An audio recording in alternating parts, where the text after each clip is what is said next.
निवडणुकीमध्ये टार्गेट केलं जाते।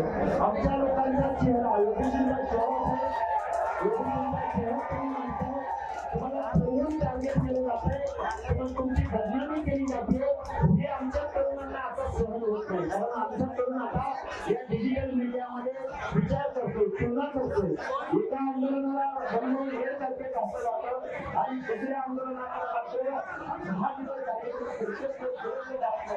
आपण तुलना करतो, जज करतो। त्यामुळे या तरुणांची भावना तुम्ही समजून घ्यावी।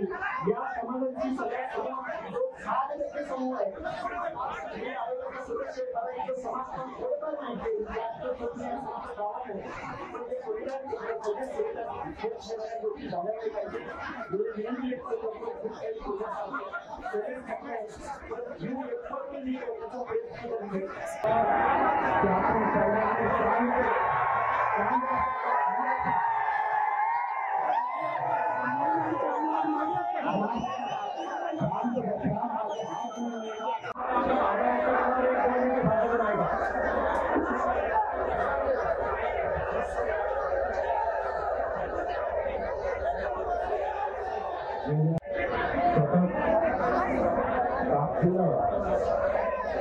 मराठवाड्यातून तसेच महाराष्ट्रातून येणाऱ्या ओबीसी समाज बांधवांचे सर्वप्रथम